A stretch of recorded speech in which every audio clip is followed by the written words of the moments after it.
So hello everyone, देखिए आज के इस वीडियो में हम डिस्कस करने वाले हैं जो हमारा आर्मी का पेपर है 17 अप्रैल का। अब साथ ही साथ आर्मी के साथ साथ ये वीडियोस एयरफोर्स वाई ग्रुप, ठीक है, एयरफोर्स वाई ग्रुप और आपका जो कोस्ट गार्ड जीडी है, ठीक है ना, उसके लिए भी ये इंपॉर्टेंट रहने वाला है। वीडियो को आप पूरा देखिएगा, आप यहाँ से बहुत कुछ सीख करके जाएंगे। ऐसा नहीं कि इसमें सिर्फ क्वेश्चंस रहेंगे, नहीं, एक क्वेश्चन से आपको 10 क्वेश्चंस मिलेंगे। देखिएगा, मेरी गारंटी है आपको, और यहीं से आपको एग्जाम में देखने को क्वेश्चंस मिलेंगे। ठीक है, तो चलिए बिना टाइम वेस्ट किए स्टार्ट करते हैं आज का वीडियो। देखिए, इसमें जो पहला क्वेश्चन है हमारा वो क्या है वो हम देख लेते हैं। तो पहला क्वेश्चन है हमारा कि शिकागो में विश्व धर्म सम्मेलन में, शिकागो में विश्व धर्म सम्मेलन सन 1893 में प्रचंड हिंदू के रूप में किसकी प्रशंसा की गई थी। ये सारे प्रीवियस ईयर के पेपर हैं, ठीक है ना, हर एक एग्जाम में आए हुए, एयरफोर्स, कोस्ट गार्ड में और आर्मी में।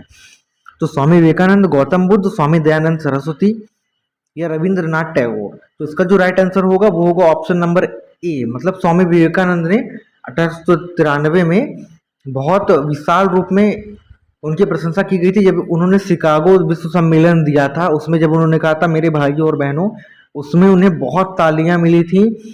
ठीक है, उनका सबसे प्रसिद्ध जो हुआ है उसकी इसी वजह से प्रशंसा की गई थी। तो किसने की थी? स्वामी विवेकानंद ने। अगर हम स्वामी विवेकानंद की बात करें, उनका जन्म कब हुआ था? इनका जन्म हुआ था 1863 में। कब हुआ था? 1863 में। इन्होंने किसकी स्थापना की थी? तो इन्होंने की थी रामकृष्ण मिशन की स्थापना। किसकी स्थापना की थी? रामकृष्ण मिशन की स्थापना भी स्वामी विवेकानंद ने की थी। और इनका निधन कब हुआ था? तो इनका निधन हुआ था 1902 में बेलूर मठ में। कहाँ हुआ था? ध्यान रखना है इस चीज को, बेलूर मठ में। ठीक है ना, कहाँ हुआ था? बेलूर मठ में इनका निधन हुआ था। आपको ये सब चीजें नोट करते जानी है। ठीक है, कहाँ हुआ था इनका निधन? बेलूर मठ में निधन हुआ था इनका। और इनके गुरु कौन थे? तो इनके गुरु थे रामकृष्ण परमहंस। कौन थे? रामकृष्ण परमहंस इनके गुरु थे। आपको इनकी माता का नाम कमेंट सेक्शन में बताना है, ठीक है ना, इनकी माता का नाम कमेंट सेक्शन में बताना है। चलिए अगले क्वेश्चन की ओर बढ़ते हैं।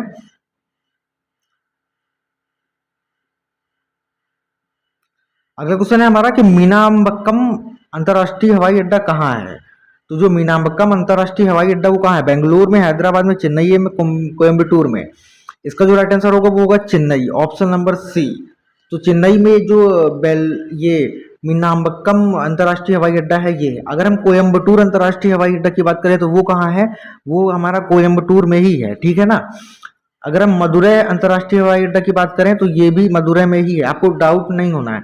और अगर हम तिरुचिरापल्ली की बात करें, तिरुचिरापल्ली, ये अंतर्राष्ट्रीय हवाई अड्डा कहाँ है? तो ये इसी सिटी में ही है। ये हमारे कुछ इंपॉर्टेंट हवाई अड्डे हो गए, ठीक है। चलिए अगले क्वेश्चन की ओर बढ़ते हैं। देखिए अगला क्वेश्चन है हमारा कि किस बैंक का मुख्यालय मणिपाल कर्नाटक में है? मणिपाल कर्नाटक में किसका है? तो उसका है सिंडिकेट बैंक का, मतलब ऑप्शन नंबर सी इसका बिल्कुल राइट आंसर हो जाएगा। तो सिंडिकेट बैंक का जो हमारा मुख्यालय, हेडक्वार्टर है, वो कहाँ है? मणिपाल में है। अगर हम बात करें, अब हम बहुत इंपॉर्टेंट बैंक के बारे में बात करेंगे, आपको बस नोट करते जाना है, ठीक है ना, वीडियो को नोट करके।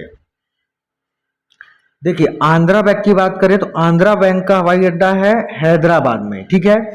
बैंक ऑफ इंडिया की बात करें, बैंक ऑफ इंडिया, तो इसका वो है हमारा मुंबई में, ठीक है।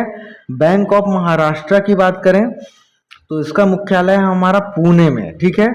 अगर हम सेंट्रल बैंक ऑफ इंडिया की बात करें तो इसका मुख्यालय है हमारा मुंबई में ही है, ठीक है।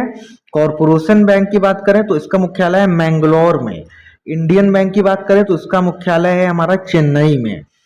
अगर हम भारतीय स्टेट बैंक की बात करें तो इसका मुख्यालय है मुंबई में, ठीक है। और अगर हम यूको बैंक की बात करें तो इसका मुख्यालय हमारा कोलकाता में है, पश्चिम बंगाल की राजधानी में।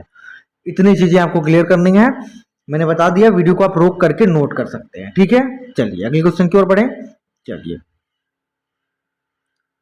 अगला क्वेश्चन है हमारा 4th नंबर क्वेश्चन। उसके पहले हम कुछ देख लेते हैं हमने क्या लिखा हुआ है यहाँ पे, वो देख लेते हैं हम। देखिए 4th नंबर क्वेश्चन हमारा क्या है, उसके पहले हम देख लेते हैं। देखिए हमने आर्मी जीडी के लिए इसके पहले सुपर 30 बैच लॉन्च किया था, उसमें ये 30 में से 30 सिलेक्शन की जो बच्चे हैं उनका है, ये पिछले वाले इनटेक का है। आर्मी जीडी अग्निवीर का पहला इनटेक जो आया था उसके जस्ट पहले का, मतलब जो इनटेक आया है उसके जस्ट पहले इन लोगों की ज्वाइनिंग हो गई है। ये आप देख सकते हैं, ये सभी बच्चे हमारे आर्मी जीडी के हैं जिनका बैच में ऑफलाइन बैच से सिलेक्शन हुआ है, लेकिन अब हम ऑनलाइन में भी आ गए हैं, तो हमने सुपर 30 बैच उसके लिए भी लॉन्च किया है। ठीक है, अगर आप उस बैच को लेना चाहते हैं सुपर 30 बैच को, तो ये हमारा बैच चल रहा है डिफेंस शिक्षा एप्लीकेशन में। सुपर 30 बैच है, गारंटीड सिलेक्शन। अगर आपका सिलेक्शन नहीं होगा तो आपकी फीस हम वापस कर देंगे। इस नंबर पे आप कॉल करके पूछ सकते हैं, इसकी जानकारी ले सकते हैं। ठीक है, चलिए तो बढ़ते हैं अगले क्वेश्चन की तरफ। हमारे अगला क्वेश्चन क्या है, देखिए 4th नंबर क्वेश्चन है हमारा। एप्लीकेशन की लिंक आपको उसमें मिल जाएगी। टेलीग्राम चैनल ज्वाइन करना आप चाहते हैं आप तो इंडियन रोजगार सर्च करिए टेलीग्राम में। एप्लीकेशन का नाम भी इंडियन रोजगार, टेलीग्राम का भी नाम और यूट्यूब का सबका सेम है। ठीक है, तो आप वहां से ज्वाइन कर सकते हैं। चलिए अगले क्वेश्चन की ओर बढ़ते हैं।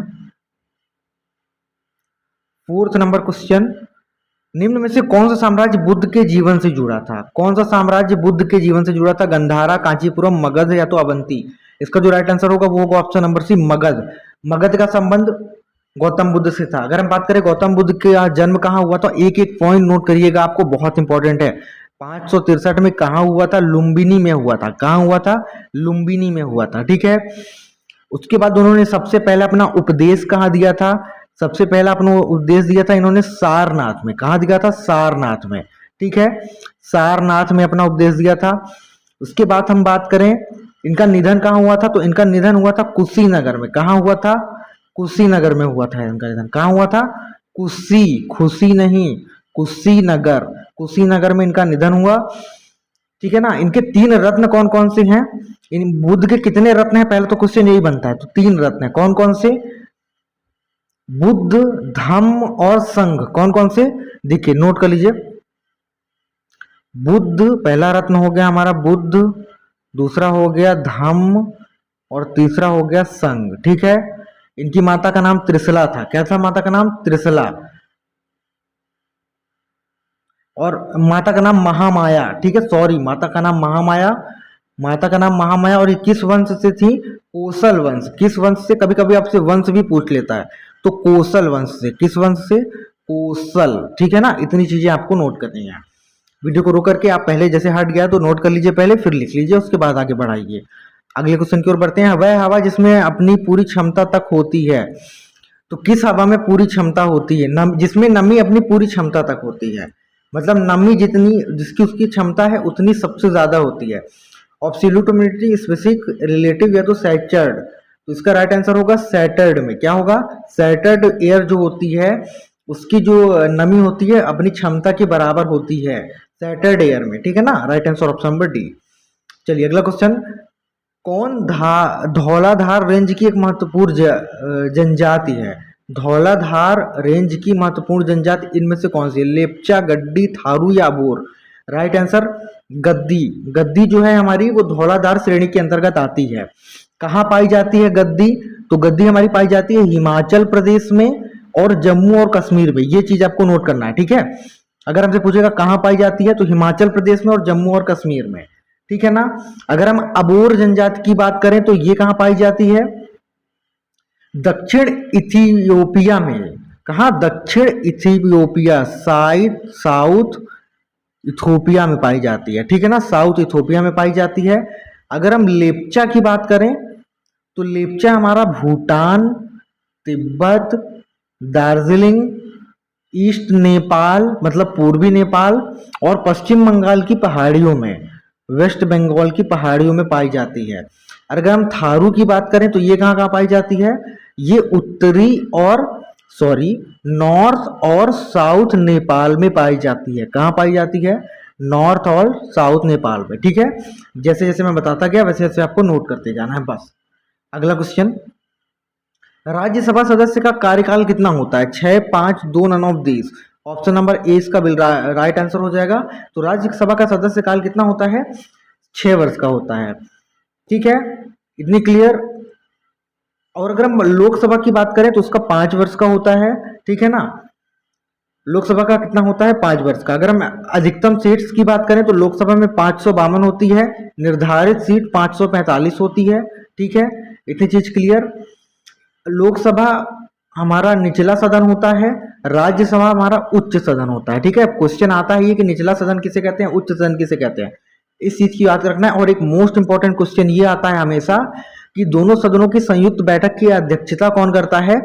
तो दोनों सदनों की संयुक्त बैठक की अध्यक्षता करता है लोकसभा का अध्यक्ष, मतलब लोकसभा स्पीकर करता है। कौन करता है, लोकसभा स्पीकर करता है। ठीक है, इतनी चीजें आपको क्लियर। अगले क्वेश्चन की ओर बढ़ते हैं। भारत में सबसे बड़ी सिंचाई नहर को क्या मतलब कौन सी है, इंदिरा गांधी, सिरहिंद, यमुना या तो अपर बरी। तो क्या होगा इसका राइट आंसर होगा इंदिरा गांधी। ठीक है ना, इंदिरा गांधी है हमारी सबसे बड़ी नहर। अगर हम यमुना नहर की बात करें तो यमुना नहर कब बनी थी, ये बनी थी 1335 में। किसके द्वारा, फिरोज शाह तुगलक के द्वारा। किसके द्वारा बनी थी ये, फिरोज शाह तुगलक के द्वारा। ठीक है, और सरहिंद की बात करें अगर हम, दूसरा वाला जो हमारा है सरहिंद, तो ये कहां से कहां तक, ये जो हमारी है ये कहां कब बनी थी उससे मतलब नहीं है, ये याद रखना है आपको कि जो है पंजाब में सतलज नदी का पानी लेके जाती है। मतलब किससे संबंध है इसका, पंजाब राज्य से। और किस नदी से, तो सतलज नदी से। ठीक है, अगर हम बात करें ऊपर बारी दोआब, ये इसका संबंध किस नदियों से है, तो इसका संबंध है रावी और व्यास से। किससे है, रावी से और व्यास से है। ठीक है, किससे है, रावी से और व्यास से। चलिए अगला क्वेश्चन, मोस्ट इंपॉर्टेंट क्वेश्चन, ये जनजाति से क्वेश्चन हमेशा आता है। खासी और गारो जनजातियां कहाँ की हैं। तो जो हमारी खासी और गारो जनजातियां वो कहाँ की हैं, इसका क्वेश्चन आपको मैं बता देता हूँ, मेघालय में। कहाँ की है ये, मेघालय की है। मतलब ऑप्शन नंबर ए इसका बिल्कुल राइट आंसर। हमने 9th क्वेश्चन नहीं लिया, पहले हम 9th ले लेते हैं। देखिए, दिल्ली की प्रथम मुस्लिम महिला शासक कौन थी। तो वो जो थी हमारी, वो थी रजिया सुल्तान या तो सुल्तान रजिया। ठीक है ना, दोनों राइट आंसर होगा। ऑप्शन नंबर बी इसका बिल्कुल राइट आंसर हो जाएगा। ठीक है, इसके पिता कौन थे, इल्तुतमिश थे। ये किसकी पुत्री थी, तो ये इल्तुतमिश की पुत्री थी। किसकी पुत्री थी, इल्तुतमिश की पुत्री थी रजिया सुल्तान। ठीक है, इतना क्लियर। अगर आगे बढ़े, अगर हम और बात करें इसमें थोड़ा डिटेल की जाने की, तो देखिए इसका जन्म कहाँ हुआ, तो ये ज्यादा इंपॉर्टेंट नहीं है। हम और कुछ देख लेते हैं। किस वंश की थी रजिया सुल्तान, तो रजिया सुल्तान थी हमारी गुलाम वंश की। किस वंश की थी, गुलाम वंश की थी। ठीक है ना, इतना क्लियर हो गया। और अगर हम बात करें तो झांसी की रानी लक्ष्मीबाई, इन्हें किस नाम से जाना जाता है, इन्हें जाना जाता है मणिकर्णिका। तो क्वेश्चन आपसे बन सकता है कि मणिकर्णिका किसके नाम, किसे जाना जाता है, वो जाना जाता है हमारे झांसी की रानी को। ठीक है ना, और इनका नाम फेमस क्यों, क्योंकि उन्होंने 1857 का जो विद्रोह था झांसी से, उसका नेतृत्व किसने किया था, तो झांसी से उसका विद्रोह इन्हीं ने किया था। नेतृत्व किसने किया था झांसी से, रानी लक्ष्मीबाई ने, मणिकर्णिका ने किया था। इनकी मृत्यु कब हो गई थी, इनकी मृत्यु 1858 में हो गई थी। ठीक है, रजिया सुल्तान कहाँ की है, गुलाम वंश की। इनके पिता का नाम इल्तुतमिश है। ठीक है ना, और उत्तराधिकारी कब बनी थी ये, 1236 में। कब बनी थी, 1236 में बनी थी। ये भी आपको याद रखना है। कहाँ की, दिल्ली की सुल्तान बनी थी ये। कहाँ की बनी थी, दिल्ली की सुल्तान बनी थी। कब से कब तक, 1236 से लेकर के 1240 तक बनी रह गई थी। ठीक है, कोई दिक्कत, इतनी चीजें क्लियर। आगे बढ़े, चलिए इसको आपको रोक करके नोट कर लेना है, उसके बाद हम आगे बढ़ेंगे। जितनी चीजें मैं आपको बता रहा हूं, मैं बार बार बोल रहा हूं। खासो गारो जनजातियां मेघालय की हैं, ये तो मैंने आपको पहले ही बता दिया था। ठीक है ना, कोई दिक्कत इतने में। और अगर हम बात करें खासी गारो, खासो और गारो नहीं, खासी और गारो, तो जो खासी है वो मेघालय में ही पाई जाती है, शिलोंग पठार में। कौन से पठार में, ये याद रखना है आपको। तो कौन से पठार में, शिलोंग पठार में पाई जाती हैं। ठीक है, और अगर हम बात करें जयंतिया हिल्स के बारे में, अगर एक और होती है जयंतिया पहाड़ियां। कौन सी होती हैं, जयंतिया पहाड़ियां, ये कहाँ पाई जाती हैं, तो ये जयंतिया पहाड़ियां मेघालय राज्य में ही खासो पहाड़ियां के पूर्व में होती है। ये भी मेघालय में ही पाई जाती है, लेकिन खासों के पूर्व में पाई जाती है। ठीक है ना, खासी के पूर्व में पाई जाती है। और एक होती है पटकाई श्रेणी, पटकाई, ये कहाँ पाई जाती है, तो ये पटकाई जो है ये भारत म्यांमार के बीच में, कहाँ, भारत और म्यांमार के बीच में। ठीक है, समझ लिया आपने इतना। खासी गारो मेघालय, जयंतिया मेघालय खासी के पूर्व, पटकाई भारत और म्यांमार के सीमाओं के बीच में पाई जाती है। चलिए अगला क्वेश्चन, अगला क्वेश्चन है हमारा कि प्राइम मेरिडियन डिग्री मेरिडियन पर स्थित है, तो किस डिग्री मेरिडियन पर स्थित है? 0, 180, 60 या तो 90। इसका जो राइट आंसर होगा वो होगा हमारा 100। देखिए इसका राइट आंसर होगा हमारा ऑप्शन नंबर ए, मतलब 0। ठीक है ना। अब मैं आपको कुछ चीजें एकदम अच्छे से बता देता हूँ, आपको समझते जाना है। ठीक है, देखिए पहली चीज क्या, प्रधान मध्याह्न एक रेखा होती है, उसके विपरीत में आइडियल होता है। क्या होता है? आइडियल होता है, जो कितने डिग्री पर होता है? 180 डिग्री देशांतर पर होता है। कितने डिग्री देशांतर पर? 180 डिग्री देशांतर पर होता है। ठीक है ना। देखिए जब दिन और तारीख बदलती है तो वो कैसे बदलती है? जब कोई अंतरराष्ट्रीय तीर्थ रेखा को पार करता है ना, अंतरराष्ट्रीय तीर्थ रेखा उसको पार करता है, तभी हमारा दिन और रात बदलता है। ठीक है ना। अंतरराष्ट्रीय तीर्थ रेखा को ही हम आइडियल बोलते हैं। ठीक है ना। I international, D for date, L for line, अंतरराष्ट्रीय डेट लाइन। ठीक है ना। अगर हम बात करें पश्चिम से जब कोई पूर्व की ओर जाएगा तो उसका व्यक्ति का दिन खराब हो जाता है। अगर हम पूर्व से पश्चिम की ओर जाएगा तो उसका दिन अच्छा होगा, उस दिन का लाभ होगा। ठीक है ना।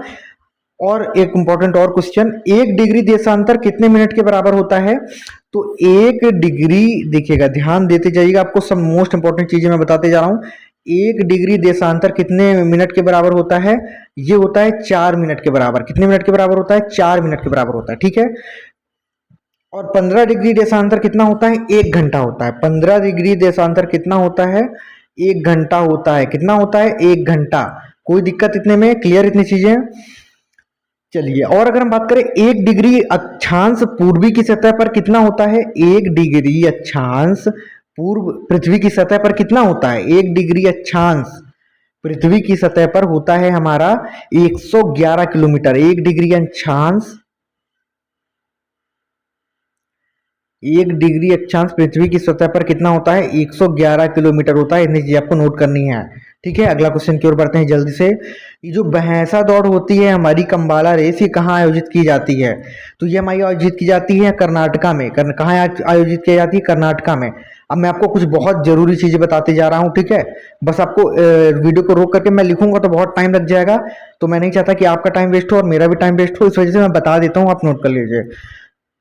बिहार का छठ पूजा होता है, ये तो आपको मालूम होगा, अभी कुछ हाल ही में कुछ टाइम पहले बनाया गया था। ठीक है। ओणम अगर हम बात करें तो ये कहाँ का है? ये केरल का है। ठीक है। पोंगल कहाँ का है? मोस्ट इंपॉर्टेंट चीजें बता रहा हूं मैं। पोंगल है तमिलनाडु का। कहाँ का है? तमिलनाडु का। गुड़ी पड़वा, गणेश उत्सव मुख्यतः कहाँ का है? वैसे तो पूरे भारतवर्ष में मनाया जाता है, तो ये है हमारा महाराष्ट्र का गणेश उत्सव और गुड़ी पड़वा। ठीक है ना। कोई दिक्कत इतने में? रथ यात्रा मोस्ट इंपॉर्टेंट, रथ यात्रा कहाँ की है? रथ यात्रा है हमारी उड़ीसा की। रथ यात्रा उड़ीसा, उड़ीसा रथ यात्रा। ठीक है ना। अगर हम लोसार, एक होता है लोसार, लोसार कहाँ का है? सिक्किम का। क्या है? लोसार है। क्या है? LOSAR, लोसार है। ठीक है। और अगर हम बात करें कुछ और इंपॉर्टेंट, जैसे हरियाणा में कौन कौन सा होता है, तो हरियाणा में हमारा होता है बैसाखी और सूरज कुंड मेला। क्या होता है? बैसाखी और सूरज कुंड मेला। और अगर हम हॉर्नबिल उत्सव की बात करें, हॉर्नबिल उत्सव, HORNBILL, तो ये कहाँ मनाया जाता है? ये हमारा मनाया जाता है नागालैंड में। कहाँ मनाया जाता है? नागालैंड में मनाया जाता है। ठीक है। वीडियो को बार बार रोक करके एक बार आप याद कर लीजिए। बैच में सारी चीजों की PDF आपको मिल जाएगी, ये लिखा हुआ मिल जाएगा। अगर आप बैच लेना चाहते हैं तो मैंने आपको नंबर बताया है 9993279747। इस नंबर पे आप कॉल करके सब कुछ ले सकते हैं। ठीक है। चलिए अगले क्वेश्चन की ओर बढ़ते हैं। 14 नंबर क्वेश्चन हमारा, लाल बहादुर राष्ट्रीय शास्त्री राष्ट्रीय अकादमी कहाँ पर है? लबासना जिसको बोलते हैं, वो कहाँ पर है? तो वो है हमारी, ऑप्शन है आपके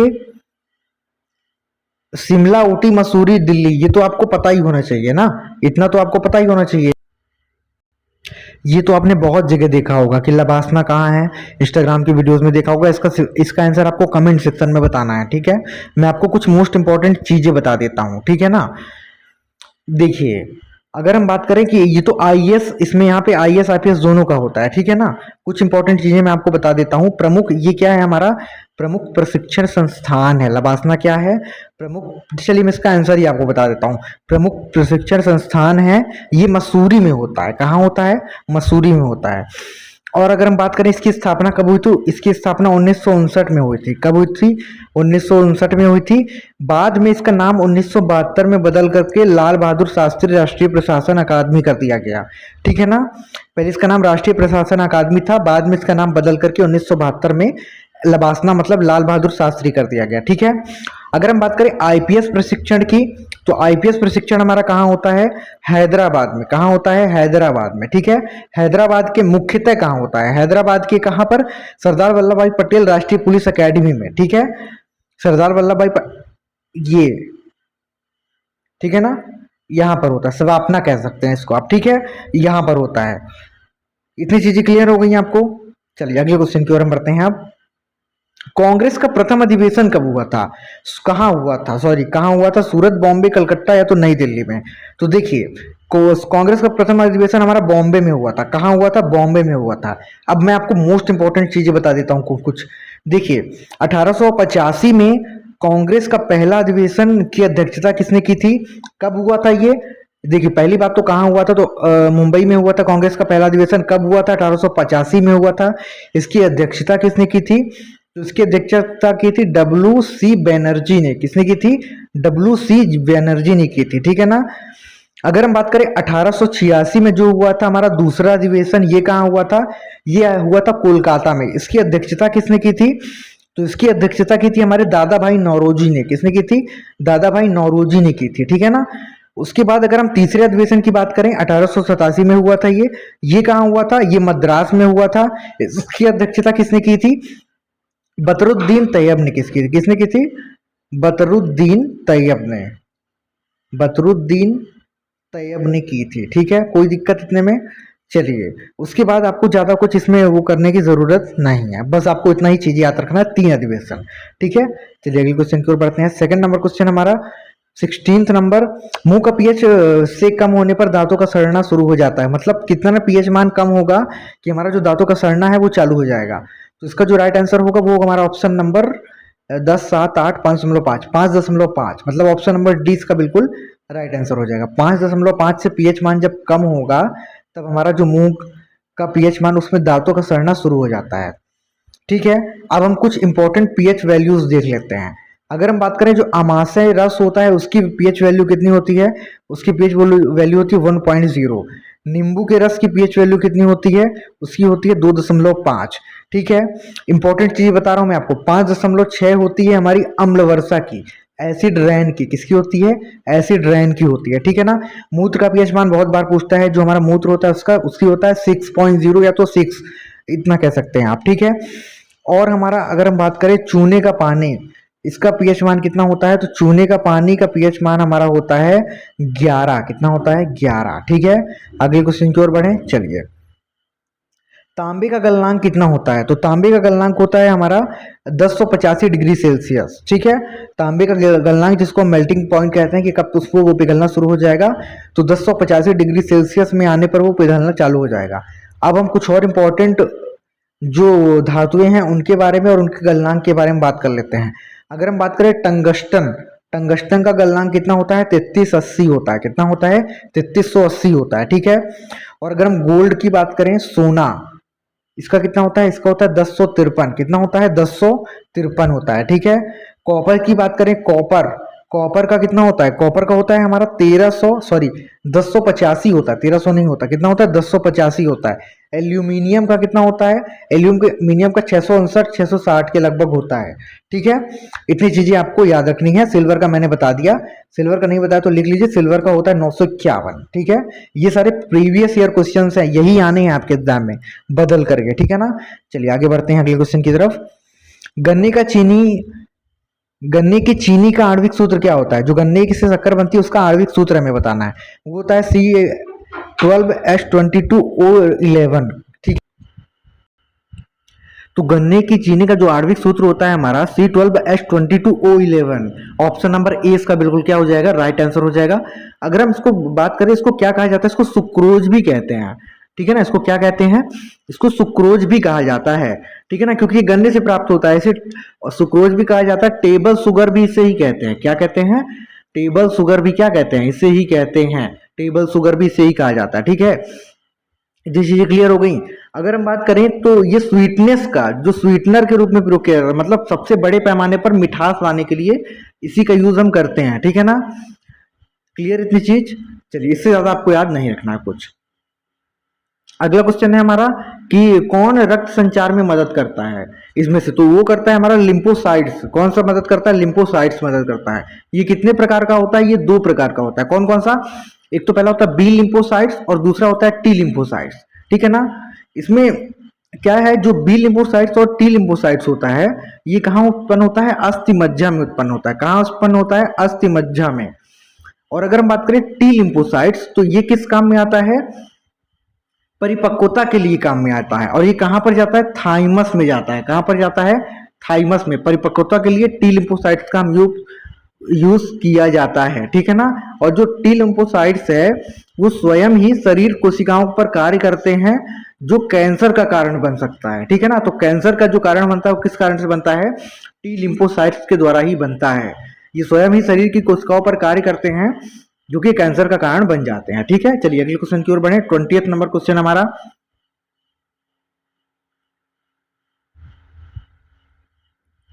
स्थलीय दूरियों को मापने के लिए सही इकाई कौन सी है?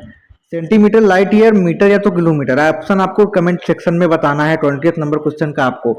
इसका तो इतना इजी है, स्थलीय दूरी किसके लिए यूज करते हैं आपको बताना है, ठीक है। चलिए अगले क्वेश्चन की ओर बढ़ते हैं। वनस्पति विज्ञान का अध्ययन क्या है? वनस्पति विज्ञान किसके अध्ययन को कहते हैं? तो कहते हैं प्लांट लाइफ के अध्ययन को। किसको कहते हैं? प्लांट लाइफ के। बर्ड लाइफ के अध्ययन को क्या कहते हैं? पक्षी विज्ञान कहते हैं। क्या कहते हैं? पक्षी विज्ञान कहते हैं। और शरीर की क्रिया विज्ञान होता है, क्या होता है? एक होता है हमारा शरीर क्रिया विज्ञान, ठीक है ना। ये किसे कहते हैं हम? ये कहते हैं मानव शरीर कैसे काम करता है उसके बारे में जो हमारा अध्ययन होता है उसको हम शरीर क्रिया विज्ञान कहते हैं, ठीक है।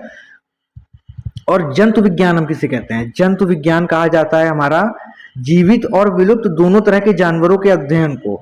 जो जीवित भी हो और जो विलुप्त भी हो गए हों, उन दोनों के अध्ययन को क्या कहा जाएगा? जंतु विज्ञान, ठीक है। चलिए अगला क्वेश्चन, अधिक ऊंचाई पर नाक से खून बहने का कारण क्या है? ऑप्शन है हमारे low atmospheric pressure, none of this, atmosphere pressure high रहे, या तो फिर सेवर कोल्ड रहे। तो जो राइट आंसर होगा वो हमारा कम वायुमंडलीय दाब, जिसको हम बोलते हैं। वायुमंडलीय दाब कम होता है ऊपर, इस वजह से क्या होता है कि अधिक ऊंचाई पर जाने पर हमारा क्या होता है? नाक से खून निकलने लगता है। देखिए जैसे जैसे ऊंचाई बढ़ती जाती है ना, जितनी ज्यादा आप ऊंचाई पर जाएंगे वैसे वैसे क्या होगा? दाब कम होता जाएगा। क्या होगा? वायुमंडलीय दाब कम होता जाएगा। इसका पहला रीजन तो हमारा जो गुरुत्वाकर्षण बल है वो है, ठीक है ना। जो ग्रेविटेशनल फोर्स है, जो गुरुत्वाकर्षण बल है, वो इसका पहला रीजन हो गया हमारा। ये क्या करता है? पृथ्वी का जो गुरुत्वाकर्षण है वो हवा को क्या करता है? सतह के करीब खींचता है। क्या करता है? जो गुरुत्वाकर्षण बल है जो हवा को सतह के करीब क्या करता है? खींचता है अपने। इसका दूसरा कारण घनत्व भी कह सकते हैं हम, डेंसिटी भी होती है, ठीक है ना। ऊंचाई बढ़ती है, जैसे जैसे ऊंचाई बढ़ेगी तो वैसे वैसे गैस के अणुओं की मात्रा क्या होगी? कम होगी, ठीक है ना। गैस के अणुओं की मात्रा क्या होती है? कम होती है। यही रीजन होता है इसका मेन। चलिए अगले क्वेश्चन की ओर बढ़ते हैं। इसमें से कौन सा प्राथमिक ईंधन है हमको ये बताना। तो right answer option number C, जो कोयला होता है वो हमारा प्राथमिक ईंधन के रूप में यूज किया जाता है, ठीक है ना। लकड़ी, कच्चा तेल, जैसे लकड़ी हो गया, ठीक है ना, वुड हो गया, लकड़ी हो गया, कच्चा तेल हो गया, प्राकृतिक गैस हो गई, ये प्राथमिक ईंधन के उदाहरण है, क्योंकि ये प्रकृति में मौजूद होते हैं। कहाँ मौजूद होते हैं? प्रकृति में मौजूद होते हैं, इसीलिए हम क्या कहते हैं? इसे प्राथमिक ईंधन कहते हैं। अगर हम द्वितीयक ईंधन की बात करें, जैसे व्युत्पन्न ईंधन किसे कहते हैं, तो वो कोक हो गया, जैसे कोयला हो गया, ठीक है ना, कोयला हो गया, सॉरी कोक, कोक कोयला नहीं, कोक, कोक गलत हो जाएगा, हाँ कोयला गलत हो जाएगा, कोक हो गया जैसे। और क्या हो गया? गैसोलीन, गैसोलीन हो गया, ठीक है ना। और क्या? और केरोसिन, ये सब द्वितीयक हैं। क्या है? द्वितीयक। प्राथमिक क्या हो गया? लकड़ी हो गया, कच्चा तेल हो गया, प्राकृतिक गैस हो गया, कोयला हो गया, ये सारे प्राकृतिक में आएंगे, ठीक है, प्राथमिक के अंतर्गत, क्योंकि ये प्रकृति से पाए जाते हैं। प्रकाश संश्लेषण सर्वाधिक कब होता है? किस रंग में होता है ये बताना। तो इसको जो राइट आंसर होगा ये होगा हमारा ऑप्शन नंबर ए, लाल लाइट में हमारा क्या होता है? प्रकाश संश्लेषण सबसे ज्यादा होता है। कब होता है? सबसे ज्यादा, ठीक है ना।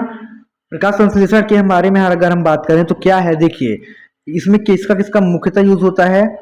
पानी, कार्बन डाइऑक्साइड, तापमान और प्रकाश, ठीक है ना, इसका यूज किया जाता है। इतनी चीजें आपको याद करनी है। ठीक है ना। बस हो गया, बस मेन आपको ये याद रखना है कि किस रंग का यूज होता है। तो प्रकाश संश्लेषण का मुख्य कारण कौन सा होता है, तो कार्बन डाइऑक्साइड होता है, ये याद रखिए। और इसमें सर्वाधिक कौन सा रंग होता है, तो लाल रंग की मात्रा सर्वाधिक होगी, ठीक है ना। चलिए, वायुगतिकी का मतलब क्या होता है, ये हमें बताना है कि वायुगतिकी हम किसे कहते हैं। तो वायुगतिकी होती है, it is a science of movement in a flow of air and gas, मतलब जिसमें हवा चीजों के चारों ओर घूमती हैं। जो हवा है किसी भी वस्तु के चारों ओर अगर घूमेगी, उसी में हम क्या कहते हैं, मान लीजिए यहाँ पे कोई वस्तु, इसके आसपास तो हवा है ना, वो ये हमारा क्या कहलाएगा, वायुगतिकी कहलाएगा। जो वायुगतिकी का नियम है वो मुख्यतः क्या बताता है, वो ये बताता है कि एक हवाई जहाज कैसे उड़ता है। जैसे ये हवाई जहाज आसमान में उड़ रहा है, मान लीजिए यहाँ पे, ठीक है ना, ये हवाई जहाज उड़ रहा है, इसके इधर भी हवा होती है, उधर भी हवा होती है, तो ये हमारा कौन सा है, वायुगतिकी ही तो बता रहा है ना। वायुगतिकी होता क्या है, जिसमें चीजों के चारों ओर हवा हो और वही चीज उसको बताए, ठीक है ना, यही चीज हमारा क्या होगा, वायुगतिकी होगा। लॉन्च पैड भी जो होता है रॉकेट वाला, वो भी वायु, जैसे रॉकेट जो होता है, जो रॉकेट लॉन्च होता है ना, वो भी वायुगतिकी ही बताता है, क्योंकि उसके जब रॉकेट ऊपर जाता जाता है जितनी ऊंचाई पर पहुंचेगा, हवा तो रहती है ना चारों तरफ, तो वो वायुगतिकी ही बताता है, ठीक है। कोरोनोग्राफ का प्रयोग किसके लिए किया जाता है, study of veins, study of blood pressure, observing and photographing the sun of corona. Option number C इसका बिल्कुल राइट आंसर हो जाएगा। मतलब जो कोरोना कोरोना सन की सूर्य का कोरोना है, उसको ऑब्जर्व करने के लिए और उसके फोटोग्राफिक के लिए हम कोरोनाग्राफ का यूज करते हैं, ठीक है।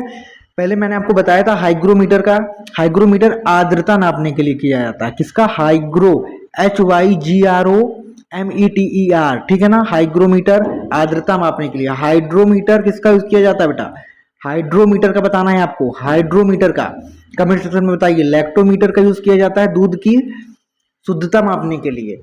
एनीमोमीटर होता है एक, एनीमोमीटर, ANEMOTER, ये होता है हमारा हवा की दबाव को नापने के लिए, हवा की दबाव को नापने के लिए। थर्मामीटर का यूज तापमान नापने के लिए किया जाता है, थर्मामीटर का यूज किसके लिए किया जाता है, तापमान नापने के लिए किया जाता है, ठीक है। अगले क्वेश्चन की ओर बढ़े, चलिए। पहला गणना उपकरण इसमें से कौन सा था, फर्स्ट कैलकुलेटिंग डिवाइस कौन सा था इसमें से, ऑप्शन से कैलकुलेटर, टर्निंग मशीन, अबेकस या तो पहली पास्कलीन। तो उसका जो राइट आंसर होगा वो ऑप्शन नंबर सी, अबेकस, ठीक है ना। तो जो अबेकस था, ये लगभग 1100 ईस्वी पूर्व में इसकी खोज कर दी गई थी, और ये सबसे पहला गणना यंत्र है। कौन सा है, सबसे पहला गणना यंत्र है, ठीक है ना। अगर हम बात करें, अबेकस तो गणना यंत्र हो गया। कंप्यूटर का जनक किसे कहा जाता है, कंप्यूटर का जनक कहा जाता है चार्ल्स बेबेज को, ठीक है ना। इन्होंने 1837 में सबसे पहला जो हमारा कंप्यूटर है, यांत्रिक कंप्यूटर, उसको प्रस्तावित किया था, ठीक है ना। कोई दिक्कत इतने में। चलिए अगले क्वेश्चन की ओर बढ़ते हैं। कुछ मैं आपको कंप्यूटर से रिलेटेड बता देता हूँ, जैसे वाईफाई, वाईफाई का फुल फॉर्म क्या होता है, वायरलेस फिडेलिटी, बहुत इंपॉर्टेंट क्वेश्चन है ये, वायरलेस फिडेलिटी। रोम का फुल फॉर्म क्या होता है, रोम का फुल फॉर्म होता है रीड ओनली मेमोरी। रैम का फुल फॉर्म क्या होता है, रैम का फुल फॉर्म होता है रैंडम एक्सेस मेमोरी, ठीक है। HTTP का फुल फॉर्म क्या होता है, हाइपरटेक्स्ट ट्रांसफर प्रोटोकॉल, ठीक है ना। और अगर हम बात करें लैन का, लोकल एरिया नेटवर्क, ठीक है ना। वैन का, वाइड एरिया नेटवर्क, ठीक है ना। इतनी चीजें, इस तरह के आपको फॉर्मूला, मतलब क्या कहते हैं, फुल फॉर्म्स आ सकते हैं, तो इतने तो आपको नोट ही कर लेते हैं। वाईफाई, रोम, रैम, HTTP, लैन, वैन, ठीक है। और क्या बताया था मैंने आपको, ठीक है ना। इतनी चीजें आपको याद रखनी है। अब हम इसमें बताना है हर्ट्ज किसकी इकाई है, frequency, pressure, none of these या force. Right answer option number A. तो जो हर्ट्ज है हमारी फ्रीक्वेंसी, आवृत्ति की इकाई है। अगर हम बात करें लंबाई की, लेंथ की इकाई क्या होती है, तो वो होती है मीटर, ठीक है। बल यानी फोर्स की इकाई क्या होती है, वो होती है न्यूटन। वेग यानी वेलोसिटी की इकाई क्या होती है, वो होती है मीटर पर सेकेंड, क्या होती है, मीटर पर सेकेंड स्क्वायर, ठीक है ना। मीटर पर सेकेंड स्क्वायर होती है, मीटर पर सेकेंड होती है, स्क्वायर नहीं होती, ठीक है। समय की क्या होती है, टाइम की, ये होती है हमारी सेकेंड। द्रव्यमान यानी मास का क्या होता है, द्रव्यमान यानी मास, इसकी होती है हमारी किलोग्राम, क्या होती है, किलोग्राम। ध्वनि की क्या होती है, साउंड की क्या होती है, वो होती है डेसिबल, क्या होती है बेटा, डेसिबल होती है, ठीक है। इतनी चीजें क्लियर। बढ़ते हैं हमारे अगले क्वेश्चन की तरफ। निम्न में से किसे कृत्रिम बुद्धिमत्ता का जनक कहा जाता है, कृत्रिम बुद्धिमत्ता का जनक मतलब फादर ऑफ आर्टिफिशियल इंटेलिजेंस, तो वो किसे कहा जाता है, वो हमारे हैं जॉन मैकार्थी भैया। कौन है? जॉन मैकार्थी भैया, ठीक है ना। ऑप्शन नंबर ए इसका बिल्कुल राइट आंसर, ठीक है। और अगर हम बात करें प्रोग्रामिंग भाषा का जनक किसे कहा जाता है? प्रोग्रामिंग भाषा का जनक, तो प्रोग्रामिंग भाषा का जनक कहा जाता है डेनिस रिची को। किसे कहा जाता है? डेनिस रिची को कहा जाता है, ठीक है। अगर हम और बात करें रोबोटिक्स का जनक, रोबोटिक्स का जनक, तो जोसेफ बर्गर, हाँ, जोसेफ इंगलबर्गर को कहा जाता है। कंप्यूटर का जनक मैंने आपको बता दिया चार्ल्स बैबेज। कंप्यूटर की जननी माता कौन है? पिता तो चार्ल्स बैबेज भैया हैं, माता कौन है? माता है एडा लवलेस। कौन है? एडा लवलेस है, लवलेस, ठीक है। इतनी चीजें क्लियर। अगले क्वेश्चन की ओर बढ़ते हैं। आज का हमारा लास्ट क्वेश्चन, उसके बाद ये आपके मैथ्स और रीजनिंग के क्वेश्चन है। तो बैच में आपको उसका पूरा डिटेल वीडियो है, एप्लीकेशन की लिंक भी मिल जाएगी आपको। नंबर आप यही है, इसी नंबर पे आपको कॉल करना है, सब कुछ आपको जानकारी मिल जाएगी, ठीक है। चलिए अगला क्वेश्चन है हमारा, रिवॉल्वर का आविष्कार किसने किया था? तो रिवॉल्वर का आविष्कार किया था हमारा सैमुअल कोल्ट ने। ऑप्शन नंबर डी बिल्कुल इसका राइट आंसर हो जाएगा। सैमुअल कोल्ट ने किया था रिवॉल्वर का आविष्कार। अगर हम बात करें पेनिसिलिन का आविष्कार किसने किया था, तो ये आपको बताना है, बहुत फेमस है ये और बहुत इंपॉर्टेंट भी है। पेनिसिलिन का आविष्कार किसने किया था? पेनिसिलिन, इसका बताना है आपको, इसका आविष्कार किसने किया था, ठीक है। चलिए मिलते हैं जल्दी नेक्स्ट वीडियो में। वीडियो अच्छा लगा हो तो प्लीज लाइक, शेयर और सब्सक्राइब करें। अपने फ्रेंड्स को बताएं कि यहाँ पे गारंटीड सिलेक्शन है, नौकरी मिलनी है, नौकरी मिलना तय है, ठीक है। जल्दी मिलते हैं नेक्स्ट वीडियो में, तब तक के लिए धन्यवाद।